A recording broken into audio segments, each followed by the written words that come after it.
اعوذ باللہ من الشیطان الرجیم بسم اللہ الرحمن الرحیم الحمدللہ الذی ہدانا لہذا وما کننا لنہتدی لولا ان ہدانا اللہ اللہم صلی علی سیدنا فمولانا محمد عدد ما فی علم اللہ صلاۃ دائمۃ بدوام ملک اللہ۔ السلام علیکم ورحمۃ اللہ وبرکاتہ۔ ناظرین محترم، ہمارا یہ پروگرام کائنات، خالق کائنات کی لامحدود قدرت و حکمت کو جاننے اور پہچاننے کی ایک ایمان افروز کاوش ہے، اسے پیش کرنے کی سعادت پاکستان ٹیلی ویژن حاصل کر رہا ہے، اور جس میں میں ہوں آپ کی میزبان سیدہ ندا نسیم۔ قرآن ہمیں علم و تحقیق کی دعوت دے کر ایک اعلیٰ اور عرفہ انسان بناتا ہے، اور ہمیں زمین و آسمان کو تسخیر کر دینے کے حوصلے بھی عطا کرتا ہے، ہمیں علم و ترقی دیتا ہے۔ قرآن مجید، فرقان حمید۔ اور بات یہیں پہ ختم نہیں ہوتی، بلکہ تمام سائنٹیفک اور فنی علوم کا سرچشمہ بھی قرآن حکیم ہی ہے۔ ناظرین محترم، اپنے سابقہ پروگرام میں ہم نے کائنات کی وسعتوں پر کمندیں ڈالنے کی کوشش کی۔ آج ہم بات کریں گے ایک نئی دنیا، بلکہ ایک نئی دنیا کو تلاش کریں گے، اور یہ نئی دنیا ہے ہماری دنیا، ہماری پیاری پیاری دنیا، یعنی آپ کا اور ہمارا، ہم سب کا اپنا گھر، یعنی ہماری زمین۔ ناظرین محترم، زمین کا ایک مختصر سا جائزہ بھی ہماری عقل کو دنگ کر دینے کے لیے کافی ہے۔ میں کیا کہوں، ہر سمت وہی جلوہ یکتائی ہے، ادراک سے قاصر میری بینائی ہے، اور ہر مظہر انوار نے واللہ رشید خالق ہی کے جلووں سے ضیاء پائی ہے۔ مہمانان گرامی کا تعارف کرواتی چلوں۔ ناظرین محترم، ہمارے آج کے معزز و محترم مہمانان گرامی، اگر میں شروع کرتی ہوں بہت ہی ممتاز اور مذہبی اور بہت ہی معروف اسکالر سے، تو برونائی میں آپ 15 سال رہے ہیں، اس کے علاوہ دارالعلوم کراچی سے آپ منسلک رہے ہیں، شعبہ تخصص دعوت و ارشاد آپ کا خاصا رہا۔ ریلیجیس اسکالر ڈاکٹر ساجد الرحمان، السلام علیکم۔ وعلیکم السلام۔ اور ان کے ساتھ تشریف رکھتے ہیں بہت ہی محترم ISPA کے ڈائریکٹر ہیں KU میں، کراچی یونیورسٹی میں، اور ان کی اگر میں فیلڈ کی بات کروں تو وہ، اگر میں غلطی پہ نہیں ہوں تو جیوگرافی اور جیولوجی ہے، اور جیوگرافی کے یہ پروفیسر بھی ہیں۔ ان کا نام ہے ڈاکٹر جمیل کاظمی، السلام علیکم۔ وعلیکم السلام۔ آپ دونوں شخصیات کا پروگرام کائنات میں خیر مقدم کرتی ہوں۔ قبل اس کے کہ ہم اپنی گفتگو کا آغاز کریں، زمین کے بارے میں چند حقائق جاننے کی کوشش کرتے ہیں۔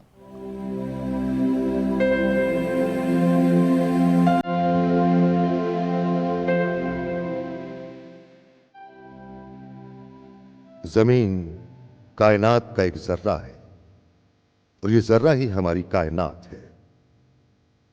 زمین ایک خوبصورت دنیا ہے، یہ ہماری حسین کائنات ہے۔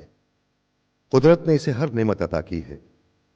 نعمتوں کی بارش کا یہ سلسلہ ابھی تھما نہیں، یہ تو مسلسل جاری ہے۔ سورہ سعد آیت 27 میں اللہ تعالیٰ کا ارشاد ہے، اور ہم نے آسمان اور زمین کو اور جو کائنات ان میں ہے اس کو خالص مصلحت نہیں پیدا کیا۔ یہ ان کا گمان ہے جو کافر ہیں، سو کافروں کے لیے دوزخ کا عذاب ہے۔